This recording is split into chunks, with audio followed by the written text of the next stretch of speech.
এবং এটা প্রধান কারণ হচ্ছে পুলিশের কর্মকাণ্ড এবং আরো কারণ হচ্ছে পুলিশের ব্যবহার করার প্রবণতা আমাদের সমাজে আছে। এই জন্যই পুলিশকে উন্নত করা, সেবা ধন্য করার প্রস্তাবনা করেছে। এটা খুবই আনন্দের কথা এবং সুখের কথা। তাদের ধন্যবাদ জানাই যে আপনারা নিজেরাই উদ্যোগী হয়েছেন পুলিশকে যথার্থ একটা মঞ্চ সেবা ধর্ম প্রতিষ্ঠানে পরিণত করার উদ্যোগ আপনি নিয়েছেন। এটা খুব ভালো কথা। আমাদের বলেছেন মূলত 1861 সালে এবং সে আইন করেছিল। কেন করেছিল আপনারা জানেন? 18 সালে বিদ্রোহের পরে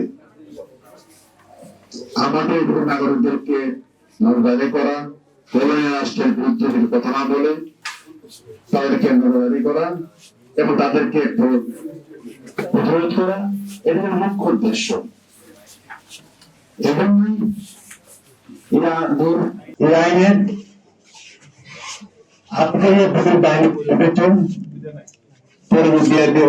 সবকিছু উদ্দেশ্য হচ্ছে কলোনিয়াল রাষ্ট্রকে রক্ষা করার ব্যবস্থা করা, নাগরিকের কোনো ব্যবস্থা করা ছিল না। নাগরিকের প্রাসঙ্গিকতা হচ্ছে নাগরিককে দমন করা কি করে মুখ্য উদ্দেশ্য। আমরা স্বাধীন হতে 2 বার, 20 বছর এবং পরবর্তী 52 বছর, এতে লম্বা সব পার হয়ে গেল। আমরা এখনো আমাদের আগের বক্তা বলেছেন যে আমরা এখনো করোনার মাঝখানে বের হতে পারিনি। যারা এটা করেছিলেন আপনার সবাই উদাহরণ দিয়েছেন, অনেক ওখানে গিয়েছেন, সেখানে পুলিশ বাহিনী যেমন সম্মান করে, মহৎ পেশায় আখ্যায়িত করে। আমেরিকাতে এটাকে 1 নম্বর পেশায় বিবেচনা করা হয়। আমাদের দেশে সম্ভবত জন্মতে দেখা যাবে এটা সবচেয়ে নিচের পেশায় দাঁড়াবে। এটাকে পরবর্তী আপনারা বলছেন পরিবর্তন কি করে হবে? আইনের পরিবর্তন, মানুষের পরিবর্তন, প্রশাসনের পরিবর্তন সবকিছু মিলে করতে হবে। কোন একটি পদক্ষেপের মাধ্যমে এই সমস্যার সমাধান করা সম্ভব নয়। এর জন্য সমন্বিত পদক্ষেপ দেওয়া জরুরি বিষয়। আমাদেরকে আইন বদলাতে হবে, আইনকে জনবন্ধ করতে হবে বলে আপনারা প্রস্তাব করেছেন। প্রশিক্ষণের বাড়াতে হবে, সেবাদানের প্রতিষ্ঠান এবং নৈতিক প্রতিষ্ঠান আইন প্রয়োগ করে বল প্রয়োগ করে প্রতিষ্ঠান নয়। এটা হচ্ছে জনগণের প্রতিষ্ঠান, জনবন্ধ প্রতিষ্ঠান, নৈতিক প্রতিষ্ঠান এবং আইন প্রয়োগকারী প্রতিষ্ঠান। মনে রাখতে হবে পুলিশকে কখনোই ক্ষমতাসীন দলের দালালে পরিণত করা দেওয়া যাবে না। এটাই হচ্ছে আমাদের বড় সমস্যা। পাকিস্তানে বলে আইন সাহেব যখন ক্ষমতা আসছেন তখন তারা ব্যবহার করলেন, এবং আমাদের দেশে তারা যখন ক্ষমতা বসেছেন 72 শুরু হয়েছে যুদ্ধটা। এখন তো 72 থেকে শুরু হচ্ছে, যখন যারা ক্ষমতা বসবেন তাদের সতর্ক করার জন্য পরিকল্পনা করা হয়েছে, এবং পুলিশ যখন কাজ করতে পারছে না তখনই রক্ষী বাহিনীর মতো আরেকটু বাহিনী গঠন করা হয়েছে। এবং মনে রাখতে হবে যে আমাদের এই দেশে বলতে পারে সাম্প্রতিক কালে যে আমাদের র্যাব গঠন করা হবে ছিল, কোনটা কাজ হচ্ছে না। এবং বলবো পুলিশকে দলের স্বার্থে ব্যবহার করার সময় বন্ধ করতে হবে। আমি জানি না যারা যারা করেন, যারা ক্ষমতায় যাবেন তারা করবেন কিনা, ওটা করতে হবে সবার স্বার্থে, আমার আপনার স্বার্থে। যারা স্বার্থে করতে হবে, এটাকে কখনোই দলীয় বাহিনীতে গড়ে তোলার প্রবণতা বন্ধ করতে হবে। এই জন্য এই সংস্থার প্রয়োজন, তা করতে হবে।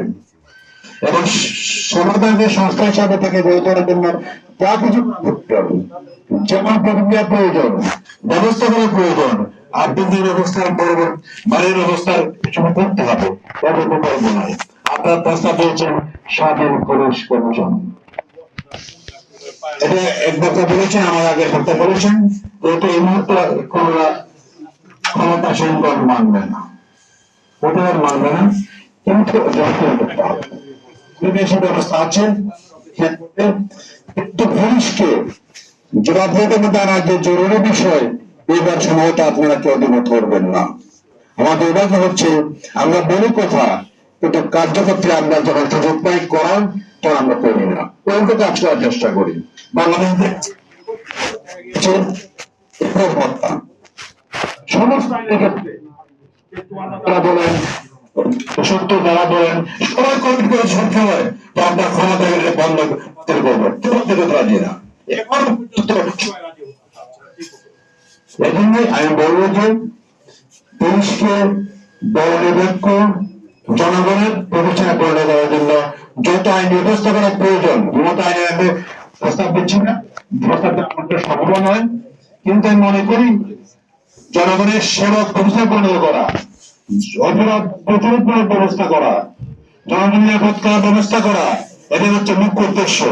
এর জন্য যত আইনি প্রয়োজন তাই ব্যবস্থা করতে হবে, যে ব্যবস্থা করা প্রয়োজন তা করতে হবে। পুলিশকে জবাবদিহিতার মধ্যে আনার জন্য যা করা প্রয়োজন, সাথে সাথে পুলিশের মধ্যে যে আভ্যন্তরীণ যে সমস্যাগুলো আছে, কর্মকাণ্ড বলে, তাদের পেশার কথা বলে, এগুলো কিন্তু উপেক্ষা করা হয়। এবং এমনকি অনেক সময় দেখা যায় তাকে তদন্ত করার জন্য টাকা পয়সা লাগে, যেটা এটা সে ধরে নেওয়া হয় যে পুলিশ পাবলিক আদায় করবো, এটা আমাদের দেওয়া হয়ে গেছে। এটা তার যে পুলিশ বাহিনীর দায়িত্ব, এটা আমরা বলতে চাই না, বাজারের উপর রাখা হয়, রাখা হলে তা অনিয়ন্ত্রিত বাজেট। এই মনে করি পুলিশের আভ্যন্তরীণ ব্যবস্থা উন্নত করতে হবে, সঙ্গে সঙ্গে রাজনৈতিক প্রভাবিতার ব্যবস্থা করতে হবে। তার জন্য যে সমস্ত আইনের প্রয়োজন, এমনকি স্বাধীন পুলিশ কমিটির ব্যবস্থা করলে উন্নত মনে করা হয়, এটা আরো আলোচনা করতে হবে, আলোচনা করতে হবে, এটা করলে ভালো আমাদের জন্য এটা অবশ্যই পদক্ষেপ নিতে হবে।